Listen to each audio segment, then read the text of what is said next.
জয় গুরু। পরম প্রেমময় শ্রী ঠাকুরের শ্রীচরণে আমার শত কোটি কোটি প্রণাম। ঠাকুর পরিবারের শ্রীচরণে আমার শত কোটি কোটি প্রণাম। সকল ইষ্টপ্রাণ দাদা ও ভক্তিমতী মায়েদের আমার আনন্দিত জয় গুরু। আজ আমি বলবো, দীক্ষা নিলে কাউরির লাভ ছাড়া ক্ষতি হয় না। একটি দয়ার ঘটনা শুনুন। 2010 সালের এপ্রিল মাসের আলোচনা পত্রিকা থেকে পাঠ করে শোনাচ্ছি। লিখেছেন বিনয় কুমার গুহ। আমাদের বাবা ও মা শ্রী শ্রী ঠাকুরের আশ্রিত ছিলেন। 1956 সাল নাগাদ প্রয়াত শ্রীশঙ্কর ঘোষ দস্তিদার যাজনে প্রয়াত রবীন রায়দা এর মাধ্যমে শ্রী শ্রী ঠাকুরের সদমন্ত্র গ্রহণ করেন। বাবা ও মা শ্রী শ্রী ঠাকুরের আদর্শ আমাদের মধ্যে সঞ্চারিত করার জন্য প্রতিনিয়ত চেষ্টা করে গিয়েছেন। এর বেশ কিছুদিন পর আমাদের জীবনে আসে দুর্যোগপূর্ণ দিন। 27 জুন 1968 সাল। বাবার হঠাৎ সেরিব্রাল অ্যাটাক হয়ে মৃত্যু হয়। ভীষণভাবে ভেঙে পড়ি আমরা। বাবার যে ছত্রছায়ায় ছিলাম তা না থাকায় মনে হচ্ছিল এবার হয়তো আমরা অকুল সমুদ্রে ভেসে যাব। কিন্তু না, দয়ালের অপরিসীম দয়া আমাদের জীবনে। দয়াল আমাদের রক্ষা করে চলেছেন আজও। বাবার মৃত্যুর পর শুরু হয় আমাদের জীবনযুদ্ধ। আমি মেজদির ভাড়া বাড়িতে গৌহাটিতে থেকে চাকরির চেষ্টা শুরু করি, কিন্তু কিছুতেই কিছু হচ্ছিল না। কয়েক জায়গায় চাকরি ও ব্যবসা করি, কিন্তু কোনো সুষ্ঠু ব্যবস্থা হচ্ছিল না। নিজেকে খুব অসহায়, অযোগ্য মনে হতো।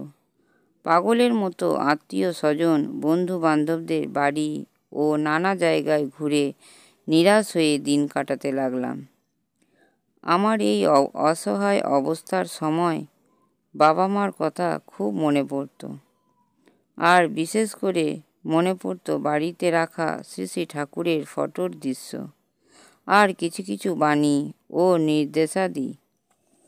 এইভাবে মনকষ্টে দিন কাটছিল গৌহাটিতে। এমতো অবস্থায় অনেকে অনেক কথা বলছিল। কেহ বলছিল চাকরির ব্যবস্থা করার কথা, কেহ বলছিল দীক্ষা দিয়ে দেওয়ার কথা, কিন্তু কিছুতেই কিছু হচ্ছে না। দুঃখ, কষ্ট, ক্লান্তি যেন পিছু ছাড়ছিল না আমার। জীবনে যখন বিপদ আপদে, দুঃখে কষ্টে দিশাহীন, তখন দারুণ বিপাকে দয়াল ঠাকুর হাত ধরে চলার কায়দা জানিয়ে দিলেন। শূন্যতার মাঝে যেন পূর্ণতার রেশ পেতে আরম্ভ করলাম। 1978 সালে আমি শ্রী শ্রী ঠাকুরের সদমন্ত্র গ্রহণ করি। গৌহাটিতে শ্রী অমিয় কান্তি বিশ্বাস এর মাধ্যমে দীক্ষা গ্রহণ করে যথারীতি ইষ্টভীতি ও ইষ্টনামে মনোনিবেশ করি। দীক্ষা গ্রহণের কিছুদিন পর আমি একটি ব্রিটিশ কোম্পানিতে সামান্য বেতনে অস্থায়ী চাকরি পাই। আমি এই রকম চাকরি কয়েকবার করেছি, কিন্তু এই চাকুরিতে মনের মধ্যে কি যেন একটা টান অনুভব করতে লাগলাম। সাপ্তাহিক ছুটিতে প্রায় সপ্তাহেই বাড়িতে গিয়ে মাকে সব কথা বলতাম। মা বলতেন, সৎভাবে কাজ করে যাও, ঠাকুরে ভরসা রাখো, তিনি যা করার ঠিক করবেন। কিন্তু মনে অশান্তি। সামান্য টাকার অস্থায়ী চাকুরি 1.5 বছর কাজ করে হাঁপিয়ে উঠেছি। কোনো সুরাহার পথ দেখছি না। খুব টানাটানি ও অনিশ্চয়তার মধ্যে দিন কাটছে। মাঝে মাঝে মনটা ভীষণ খারাপ হয়ে যেত। তখনকার অস্থির ও প্রতিকূল পরিস্থিতিতে কোম্পানির মালিকগণ আসামের অফিস বন্ধ করার পরিকল্পনা নিয়েছেন। এমতো অবস্থায় শুধু ঠাকুরের নাম নেওয়া আর অফিস ছুটির পর গৌহাটি শ্রীমন্দিরে সন্ধ্যায় প্রার্থনা করা, এইভাবে গৌহাটিতে সৎসঙ্গ করার মাধ্যমে ইষ্টনির্দেশ বুঝতে শুরু করি। একদিন হঠাৎ গৌহাটি শ্রীমন্দিরে শ্রী শ্রী বরদার দর্শন পাই। শ্রী শ্রী বরদাকে প্রথম দর্শনেই আমি অভিভূত হই। মনে হয় যেন শ্রী শ্রী ঠাকুর স্বয়ং বসে আছেন। আস্তে আস্তে দয়াল ঠাকুর আচার্যদেব সম্বন্ধে বাস্তব জ্ঞান ও অভিজ্ঞতা হলো, আর তার টানে ব্যাকুল হয়ে উঠলাম। এই সামান্য অস্থায়ী চাকুরি নিয়ে 3 বৎসর কেটে গেল, কিন্তু কোনো স্থায়ী চাকুরি না হওয়ায় শান্তি পাচ্ছিলাম না। বেশ কিছুদিন পর আমার মেজদা শ্রী চন্দন গুহ, যিনি কলকাতায় রিজার্ভ ব্যাংকে চাকরিরত ছিলেন, গৌহাটিতে মেজদির বাড়িতে আসেন। আমি দাদাকে স্থায়ী চাকরি না পাওয়ার মানসিক অবস্থা ও সব কথা বলি। এরপর মেজদার মাধ্যমে কলকাতায় আমার কোম্পানির সাহেবদের সাথে যোগাযোগ করি। শেষদা কিছুটা অবাক হন যে হঠাৎ এত ভালো যোগাযোগ হলো কি করে। এতদিন শত চেষ্টা করে যা হচ্ছিল না, দীক্ষার পর তাই হতে চলছে কি করে? এ কি দৈব যোগাযোগ? আমার চাকুরির একটা সুরাহা হতে শুরু করলো।